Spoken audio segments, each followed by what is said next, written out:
오늘 설교하시는 목사님이 윤양중 목사님이십니다. 여러분 선배님이시고 뜨겁게 목회하시는데 말씀 증가하실 때 큰 은혜가 될 줄로 믿습니다. 나오실 때 환영하십시다.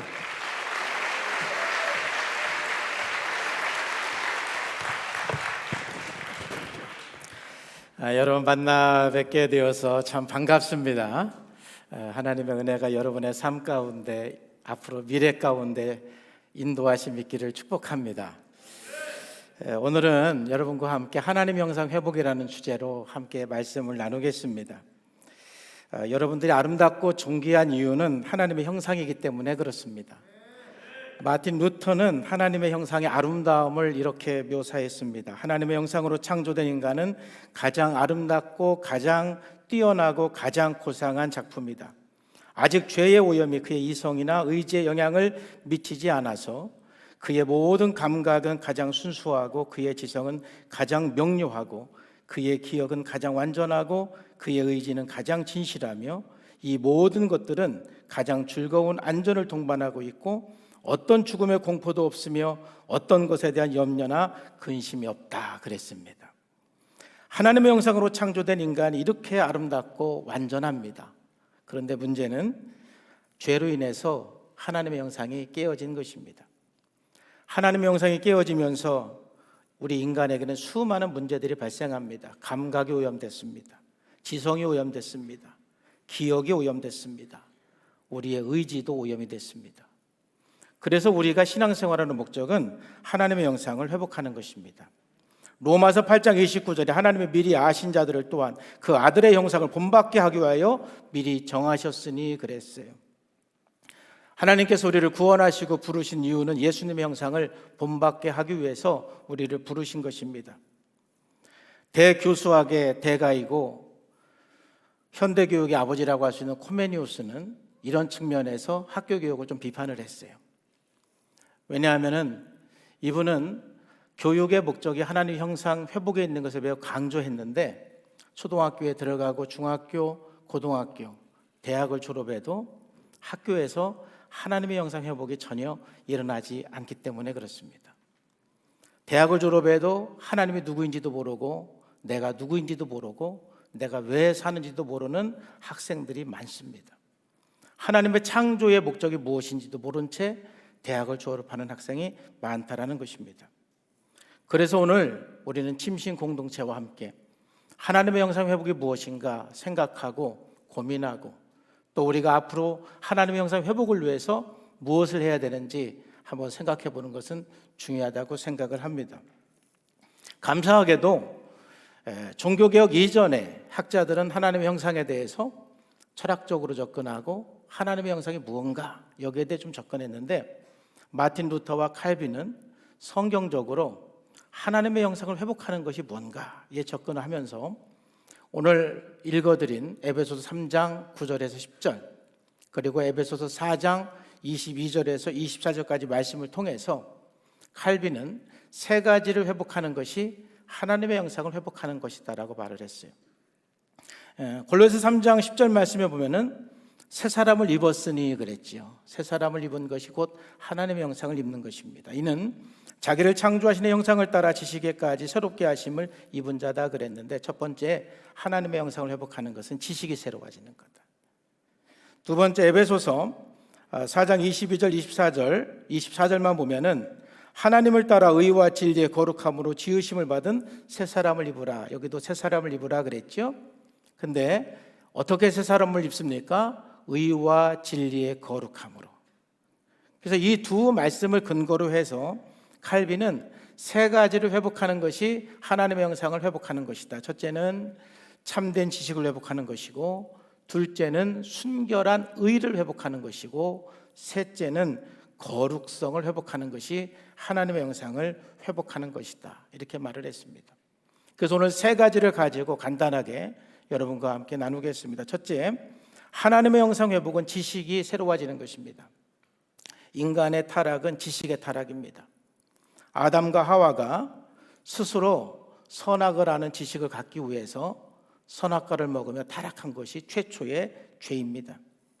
인생의 문제는 어디서 오느냐? 무지에서 옵니다. 그리고 우리 지식의 타락, 왜곡된 지식에서 오는 겁니다. 그래서 호세아서 4장 1절과 6절에 보면은 이 땅에는 진실도 없고 인애도 없고 하나님을 아는 지식이 없다. 그리고 6절 말씀에 보면은 이 백성이 지식이 없으므로 망한다 그랬어요. 우리가 왜 망하느냐? 무지해서 망하는 것입니다. 하나님을 아는 지식이 없어서 망하는 것입니다. 우리의 지식이 왜곡되었기 때문에 망하는 것입니다. 여러분, 지식이 새롭게 되는 것이 왜 중요하냐면은 지식이 새롭게 되면서 우리들의 관점과 해석이 함께 회복이 되는 거예요. 우리는 진리의 관점에서 우리 자신을 인식하고 타인을 인식하고 하나님을 인식할 수 있어야 돼요. 제가 상담한 사람 중에 한 분 중에 우리나라에서 가장 좋은 학교에서 박사학위를 받고 대기업의 연구원으로 취직이 된 분이 있었어요. 근데 그분이 취직이 되면서 그날부터 밥을 못 먹는 거예요. 그리고 잠도 못 자는 거예요. 그 아내가 너무 마음이 아파서 저에게 연락이 왔어요. 목사님, 제 남편 좀 도와주세요. 그래서 제가 만나자고 그랬는데, 아니 이제 박사학위도 받고 취직도 됐는데 뭐가 그렇게 힘들어서 잠도 못 자고 밥도 못 먹느냐 물었더니 그분이 대답하기를, 제가 이제 회사에 들어가면 점심시간에 제 옆에 앉아서 밥이나 먹어줄 사람이 있는지 그게 걱정이 됩니다. 그리고 제가 회사에 들어가서 제 연구 실적이 가장 낮아서 사람들에게 비난은 받지 않을까, 그게 걱정이 됩니다. 결국은 내가 회사에 도움이 되는 존재가 못 되어서 나중에는 잘릴까, 그게 걱정이 됩니다. 그래서 잠도 안 오고 밥맛도 없고 요즘에 너무 힘듭니다. 참 마음이 많이 아팠어요. 이분은 어렸을 때부터 아버지에게 늘 꾸중을 들으면서 한 번도 인정을 받지 못한 그러한 성장 과정을 경험한 사람이에요. 그래서 그 과정 속에서 나는 아무것도 할 수 없다라는 그 지식, 신념, 그리고 나는 아버지를 절대 기쁘게 해줄 수 있는 능력이 없다라는 그런 지식과 신념이 그 안에 형성이 되면서 그 관점으로 자기를 바라보고 세상을 바라보니까 모든 것이 불안하고 염려가 되고 걱정이 되는 거예요. 또 제가 잘 아는 목사님 중에 한 분은 요한복음 5장만 읽으면 그렇게 화가 난답니다. 요한복음 5장에 보면은 베데스다 연못에 수많은 병자들이 있었지요. 거기 예수님께서 가셔서 38년 된 병자 한 명을 고쳐주셨어요. 그 목사님은 그 장면을 볼 때마다, 아니 예수님 해도 너무하신다. 거기 가셔서 고쳐주시려면 다 고쳐주시든가 아니면 말든가 둘 중에 하나를 해야지. 아니 왜 한 명만 고쳐주냐? 이건 불공정한 거 아니냐, 불공평한 거 아니냐. 그래서 하나님 앞에 화가 나고 예수님 앞에 화가 나는 거예요. 여러분, 이분은 어렸을 때부터 굉장히 편애를 당하면서 억울한 일을 많이 경험한 사람이에요. 그러니까 그 내면에는 불공정하면 안 된다라는 그 신념이 너무 강하다 보니까 그 신념을 가지고 그 관점으로 성경을 보고 그 관점으로 성경을 묵상하면서 오히려 은혜를 받는 것이 아니라 화가 나고 분노가 일어나는 것이죠. 여러분, 이게 지식의 타락인 거예요. 우리를 힘들게 하는 게 무엇입니까? 바로 왜곡된 지식입니다. 우리가 어떻게 생각하느냐, 어떠한 관점으로 바라보느냐, 그게 우리를 행복하게 하고 불행하게 하는 조건이 되는 거예요.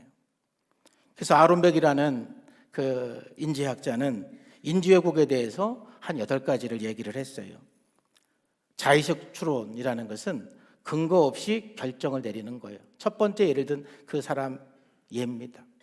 그렇게 생각할 수 있는 근거는 아무것도 없지만 그렇게 그럴 것이다라고 본인이 생각하고 결론을 내리는 거예요.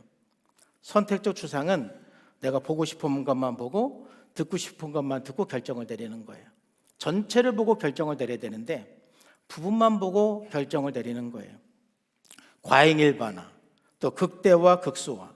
부정적인 것은 극대화하고 긍정적인 것은 극소화하는 거예요. 개인화, 나하고 아무 관계가 없는데 다 내 탓으로 돌리고 자기하고 연관을 지으려는 그런 태도이죠. 그리고 흑백 논리로 살아가는 사람. 이 정서적 추론은 보통 우리 아내가 가끔 그러는데 난 촉이 좋아. 감정적으로 결정하는 거예요. 어떤 근거가 있는 게 아니에요. 자기의 감정적으로 미래를 판단하고 자기 인생을 판단하고 다른 사람을 판단하는 것. 이게 정서적인 추론이에요. 그리고 파국화. 모든 것을 가장 최악으로 생각하는 것이죠. 이런 왜곡된 지식들이 우리를 괴롭히고 관계를 깨트리고 우리의 삶을 힘들게 하는 것입니다. 그러므로 하나님의 형상을 회복한다는 것은 지식을 회복해야 돼요. 날마다 지식이 새로워짐으로써 하나님의 형상을 회복해가는 거예요. 요한복음 8장 32절 말씀에 진리를 알지니 진리가 너희를 자유하게 하리라. 하나님의 진리를 여러분 안에 채워가시기를 주님의 이름으로 축복합니다. 그 진리로 여러분들을 바라보시고 그 진리로 이웃을 바라보고 그 진리로 세상을 바라볼 때 우리는 진리 안에서 자유할 수가 있는 거예요. 그래서 빌립보서 3장 8절에서 사도 바울은 내 주 예수 그리스도를 아는 지식이 가장 고상한 지식이다 그랬어요. 여러분들에게 있어서 가장 고상한 지식은 하나님을 아는 지식이에요. 예수 그리스도를 아는 지식이에요. 하나님 말씀을 묵상하면서 예수 그리스도를 통해서 진리를 알아갈 때 우리 지식이 날로 새로워지고 우리 관점이 치유가 되고 세상을 바라보는 시각이 치유가 되기 시작하는 거예요. 우리 그리스도인들이 하나님의 말씀으로만 진리를 회복할 것이 아니라 우리는 일반 계시를 통한 합리적으로 생각하는 훈련도 학교에서 해야 됩니다. 저는 이번에 윤석열 대통령 취임사에서 반이성주의의 위험성을 이야기했을 때 굉장히 감동을 했습니다. 서로 의견이 다른 사람이 서로 타협을 하기 위해서는 과학과 진실이 전제된 합리주의와 지성주의의 그 태도로 문제를 해결해 나가야 된다. 그래서 이 세상에서 가장 무서운 사람이 책 한 권 읽은 사람이라 이거예요. 한 가지밖에 몰라요. 그리고 공부하지 않고 리더가 되는 것 참 무서운 겁니다. 자기 것이 전부라고 생각하고 반이성적으로 리더를 하고 반이성적으로 관계를 하고 반이성적으로 우리가 살아간다라면 아무리 열심히 살아도 성공하는 삶, 승리하는 삶을 살기가 어렵습니다. 그래서 우리는 날마다 말씀을 통해서 여러분 진리를 채워가시고 여러분이 학교에서 여러분 지성을 채워가기를 주님의 이름으로 축복합니다. 그게 하나님의 형상을 회복하는 첫 번째 길이에요. 두 번째 하나님의 형상 회복은 순결한 의를 회복하는 것입니다. 여러분 순결한 의를 회복한다는 것이 어떤 의미일까요? 우리가 신앙생활하면서 의는 기본적으로 관계의 개념이라는 것을 여러분 평생 잊지 마세요. 유대인들은 의의 개념을 토라를 순종하는 것, 율법을 순종하는 것이 유대인에게 있어서의 의입니다. 그러나 우리 성경에서의 의는 오직 믿음으로만 가능하다라고 우리들에게 말씀하고 있습니다. 여러분 믿음은 관계입니다. 내가 예수 그리스도를 믿음으로 말미암아 칭의가 이루어지고 성화가 이루어지는 거예요. 그래서 의의 회복은 하나님과의 관계를 회복하는 데서 시작이 되고 하나님과의 관계를 통해서 우리의 의가 온전하게 되어지는 거예요. 우리가 하나님의 형상을 회복한다는 것은 하나님과의 관계 속에서 친밀한 관계 속으로 나갈 때 그 속에서 하나님의 형상이 회복이 됩니다. 헤르만 바빙크는 칭의를 법적인 결혼 그리고 성화를 사실혼, 이렇게 갑자기 단어가 생각이 안 나서 사실혼으로 설명을 했어요. 그러니까 모두가 다 관계인 거예요. 우리가 예수님을 믿음으로 말미암아 법적인 의, 법적인 관계가 형성이 되는 것입니다. 여러분들은 다 예수님을 믿으면 아멘 합시다. 아멘. 법적으로 관계가 이루어진 거예요. 근데 법적으로 관계가 이루어졌으면 그 다음에 사실혼이 있어야 되거든요. 함께 동행하고 함께 살고 함께 대화하고 의논하는 그런 사실혼이 있어야 되는데 우리 그리스도인들이 법적인 의는 이루어졌는데 사실혼의 관계를 신앙생활에서 이루지 못하니까 의를 회복하는 것에 대한 혼돈에 빠지는 것입니다. 우리가 의롭게 되는 것은 율법을 지켜서 되는 게 아닙니다. 우리가 의롭게 되는 것은 하나님과의 관계 속에서 나를 위해 십자가에 죽으시고 부활하신 예수 그리스도와 연합하는 그 삶 속에서 우리의 의의가 회복이 되는 거예요. 그래서 마태복음 22장 36절 39절까지 말씀해 보면은 신앙생활에서 가장 중요한 것은 관계다라는 것을 예수님도 말씀하세요. 하나님을 사랑하고 이웃을 사랑하는 것. 그래서 여러분, 신앙생활은 종교가 아니라 관계입니다. 한번 따라합시다. 신앙생활은 종교가 아니라 관계이다. 관계 속에서 우리의 의의가 새로워지는 것입니다. 여러분, 그렇다면 관계의 핵심이 무엇일까요? 관계는 감정이 아닙니다. 관계의 핵심은 주고받는 기브 앤 테이크입니다. 여러분들이 하나님과의 관계를 잘하려면 하나님께 은혜를 받으셔야 돼요. 우리가 구원받고 은혜 받고 사랑받고 또 기도 응답 받고 하나님께서 우리들에게 부어주시는 여러 가지 은혜들을 우리는 경험하고 받으셔야 돼요. 날마다 이 예배를 통해서 여러분의 삶을 통해서 하나님의 은혜를 많이 받고 경험하기를 축복합니다. 근데 그 받은 것만 가지고는 아직 관계가 이루어지지 않았어요. 두 번째로는 그 받은 은혜에 대해서 내가 반응을 하는 것, 그걸 헌신이라고 하고 예배라고 그래요. 하나님께 받은 은혜에 대해서 반응으로 내 삶을 드리는 것입니다. 예배하는 것입니다. 헌신하는 것입니다. 받고 주는 게 있어야 관계가 이루어졌다 말하는 거예요. 여러분, 살아가면서 받지 못하는 사람이 있어요. 이거 병입니다. 받을 때는 감사함으로 받으시기를 바랍니다. 받을 줄도 알아야 돼요. 그런데 또 하나의 병은 줄 줄 모르는 겁니다. 우리는 줄 줄도 알아야 돼요. 여러분, 우울증에 많은 요인들이 있는데 그 첫 번째는 모든 걸 부정적으로 생각하는 것이 우울증의 특징이고, 두 번째로는 봉사하지 못하고 이타적으로 살지 못하는 게 우울증의 특징입니다. 그러니까 우울증을 치료하려면 봉사하셔야 돼요. 봉사하지 않고는 우울증을 치료할 수가 없어요. 그런데 제가 여기서 말씀드리고 싶은 것은 여러분, 영적 우울증에 걸리지 않기를 축복합니다. 하나님께 받기만 하고 헌신이 없어요. 예배가 없어요. 나의 삶을 드리지를 않아요. 하나님의 영상을 회복한다는 것은 하나님과의 그 관계 속에서 날마다 우리의 의의를 회복해가는 것, 이게 하나님의 영상을 회복하는 것이기 때문에 우리는 평생 하나님과의 관계를 점검하고 이웃과의 관계를 점검하고 그 관계 속에서 끊임없이 하나님의 의의를 이루어가는 저와 여러분의 삶이 되기를 주님의 이름으로 축복합니다. 마지막으로 하나님의 영상 회복은 거룩성의 회복이에요. 여러분, 거룩성을 회복한다는 것이 무엇일까요? 여러분, 거룩성을 회복한다는 것은 가치 회복입니다. 방향성의 회복입니다. 거룩이라는 뜻 자체가 카도시, 분리한다라는 뜻이죠. 세상의 가치와 분리해서 하나님 나라의 가치를 받아들이고 하나님 나라의 가치로 살아가는 것, 이것이 바로 거룩입니다. 우리는 이 세상에 살면서 이 거룩을 회복하기 위해서 우리의 방향성, 우리의 가치를 회복해야 돼요. 타락이라는 것이 무엇이냐? 타락이라는 것은 하나님의 창조의 구조에서 방향성이 왜곡시켜 창조의 질서에서 일탈한 것, 방향성을 일탈한 것, 가치를 일탈한 것, 이게 타락이에요. 여러분, 우리가 가치가 왜 중요하냐면은 가치는 여러분들의 모든 선택을 결정하기 때문에 그래요. 여러분들이 세상의 가치를 따르면 세상을 선택하게 돼 있고, 하나님의 나라의 가치를 여러분들이 따르면 하나님 나라를 선택하게 돼 있어요. 돈이 최우선인 사람은 돈이 가치인 것이고, 쾌락이 최우선이면 그 사람의 가치는 쾌락인 거예요. 우리의 가치의 방향성이 왜곡되면 여러분이 아무리 열심히 살아도 그 삶 자체가 저주예요. 왜 그러냐면은 신명기 30장 19절 말씀에 보면은 내가 오늘 하늘과 땅을 불러 너희에게 증거를 삼노라. 내가 생명과 사망과 복과 저주를 내 앞에 두었은즉 너와 내 자손이 살기 위하여 생명을 택해라 그랬어요.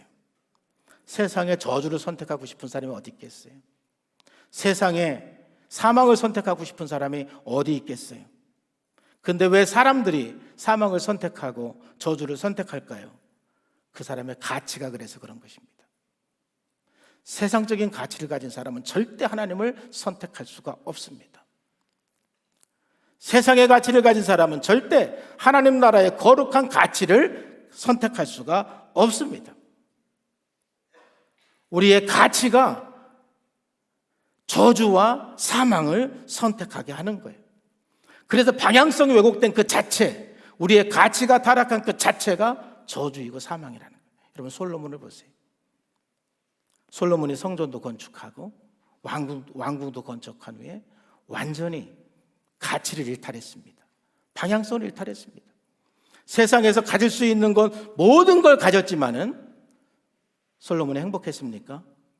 그의 마지막 인생은 헛되고 모든 것이 헛되다, 그렇게 고백하잖아요.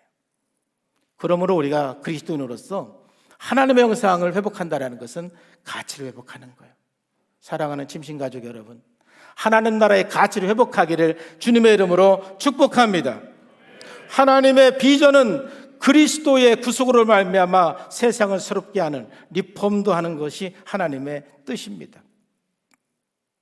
리폼도 한다는 것은 우리의 가치, 우리의 방향성을 회복한다는 거예요.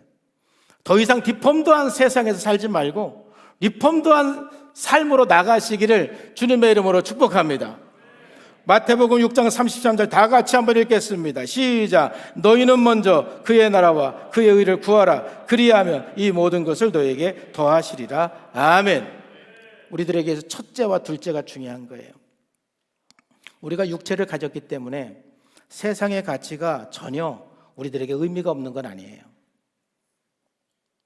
기독교는 결코 금욕주의가 아닙니다.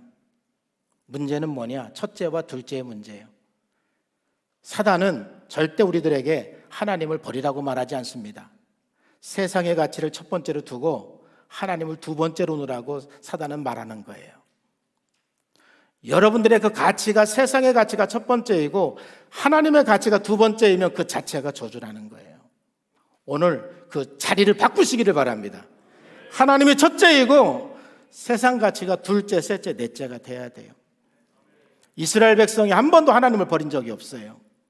그들에게 있어 문제는 뭐였냐면 바알이 첫 번째이고 하나님이 두 번째, 그게 문제인 것입니다. 그러므로 우리가 가치를 회복하는 것, 이거 우리 인생에서 내가 저주와 사망을 선택하느냐 생명과 복을 선택하느냐, 이 가치 회복은 그래서 중요한 거예요. 그리고 이 가치 회복은 우리가 하나님의 형상을 회복해 가는 길입니다. 사랑하는 여러분, 오늘 짧은 시간에 하나님의 형상 회복이라는 것이 무엇인가 여러분과 함께 살펴봤어요. 하나님의 형상 회복은 우리의 지식이 새로워지는 거예요. 하나님의 형상 회복은 하나님과 관계 속에서 의의가 회복이 되는 거예요. 하나님의 형상 회복은 우리의 방향성과 가치 회복을 통해서 우리의 거룩성이 회복이 되는 거예요. 지난주에 굉장히 좋은 책이 한 권 나왔어요. 무슨 책이냐면은 하나님 형상 회복의 길. 제가 썼어요. 오늘 하나님의 형상이 뭔가를 살펴보았지만 구체적으로 이 하나님의 형상을 회복하는 방법이 써 있는 책이 저 책이에요. 여러분 혹시 감동이 되면 사서 읽어보시면 여러분의 인생에 두고두고 도움이 될 줄로 믿습니다. 사도 바울이 갈라디아서 4장 19절 말씀에 그리스도의 형상을 이루기까지 해산의 수고를 하겠다고 그랬는데, 저도 마찬가지고 여러분도 마찬가지고 하루하루 살면서 하나님 형상 회복을 향해서 나가는 우리 침신 공동체가 되기를 주님의 이름으로 축복합니다.